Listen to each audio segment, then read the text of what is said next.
Mega డిఎస్సిని Chandrababu సర్కారు mega అవినీతి డీల్గా మార్చేసింది. అభ్యర్థుల బంగారు భవితతో దొంగాట ఆడింది. మెగా డిఎస్సి 2025లో తవ్వే కొద్ది అక్రమాలు వెలుగులోకి వస్తున్నాయి. టెట్ పరీక్షల నిర్వహణ నుంచి డిఎస్సి నియామక పత్రాలు ఇచ్చేదాకా అడుగడుగున జరిగిన లోపాలు బయటపడుతున్నాయి. ఎంపికైన అభ్యర్థులకు నియామక పత్రాలు అందించిన తర్వాత కూడా మరికొందరికి శిక్షణా కేంద్రంలో ఆర్డర్లు ఇచ్చారు. మరోపక్క జిల్లాలో సర్టిఫికెట్ల పరిశీలన తర్వాత మీరు ఉద్యోగానికి ఎంపికయ్యారు అని చెప్పి తర్వాత ఎంపిక కాలేదు అని ప్రకటించారు. ఇలాంటి చిత్ర విచిత్రాలు ఎన్నో మెగా డిఎస్సిలో చోటు చేసుకున్నాయి. టెట్ పూర్తయ్యాక పరీక్ష రాసిన అభ్యర్థుల అందరి మార్కుల డేటా విద్యాశాఖ వద్ద ఉండాలి. కానీ ఈ డేటాను సక్రమంగా నిర్వహించకపోవడంతో ఏపీ టెట్లో అభ్యర్థులు సాధించిన మార్కులు ఎన్నో కూడా ప్రభుత్వం వద్ద లేవు. దీంతో మార్కుల సవరణ చేసే అవకాశం కూడా అభ్యర్థులకే అప్పగించారు. మరోవైపు క్రీడా కోట డిఎస్సి పోస్ట్ భర్తీలో పక్కా ప్రణాళిక ప్రకారమే స్కామ్లకు పాల్పడ్డారు. తొలి దశలో స్క్రీనింగ్ కమిటీ, తుది దశలో రాష్ట్ర స్థాయిలో అత్యున్నత అధికారుల కమిటీ పరిశీలించిన తర్వాత కూడా అనర్హులకు పోస్టులు దక్కటం విస్తుగొలుపుతోంది. ప్రభుత్వం 16,347 పోస్టులకు డిఎస్సి నోటిఫికేషన్ ఇచ్చి నోటిఫికేషన్ కంటే ముందే 2024 అక్టోబర్ 3 నుంచి 21 వరకు ఏపీ టెట్ నిర్వహించారు. అనంతరం సిపిటి విధానంలో జూన్ 6 నుంచి జూలై 2వ తేదీ వరకు 2 షిఫ్టుల్లో డిఎస్సి పరీక్షలు నిర్వహించారు. వాస్తవానికి టెట్ మార్కులకు డిఎస్సిలో 20% వెయిటేజీ ఉంటుంది. ఇందులో ఎక్కువగా వచ్చిన మార్కులనే డిఎస్సిలో పరిగణలోనికి తీసుకుంటారు.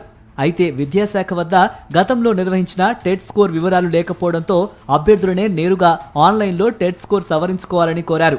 నెల రోజుల్లో దాదాపు 4 సార్లు ఈ అవకాశం ఇవ్వడంతో అభ్యర్థులు టెట్ స్కోర్ నమోదు చేశారు. దీనిపై ఎన్నో అభ్యంతరాలు వచ్చినా పట్టించుకోకుండా ఎంపిక లిస్టును ప్రకటించారు.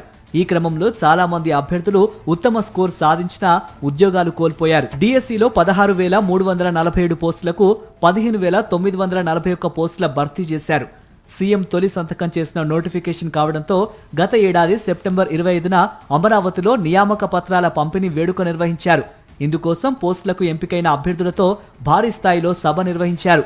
తొలుత సెప్టెంబర్ 19న వేడుకలు నిర్వహిస్తున్నామని, ఈ వేడుకలకు ఒకరోజు ముందే రావాలని అభ్యర్థులకు జిల్లా విద్యాశాఖ కార్యాలయ అధికారులు ప్రత్యేకంగా ఫోన్ చేసి ఆహ్వానించారు.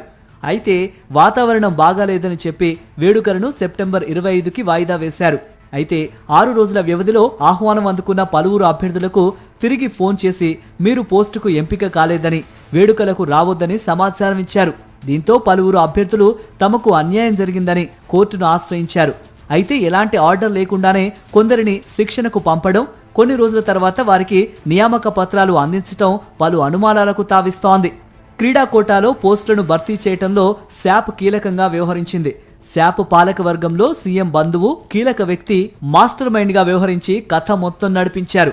ఇక్కడ శాప్లోని తనకు నచ్చిన అధికారులు, కోచ్లను స్క్రీనింగ్ కమిటీలో నియమించి తాను తలిచిందే జరిపించారు. విచిత్రం ఏమిటంటే ఆడుదాం ఆంధ్రపై లేనిపోని ఆరోపణలు చేసి శాప్లో కీలకంగా వ్యవహరించారంటూ పేర్కొన్న సదరు కాంట్రాక్ట్ అవుట్సోర్సింగ్ ఉద్యోగితోనే డిఎస్సి డీల్స్ చేపట్టడం కొసమెరుపు. అసలు స్క్రీనింగ్ కమిటీలో ఎవరున్నారు, ఎవరు ఏం చేశారో బయటకు రాకుండా తంతు ముగించేశారు.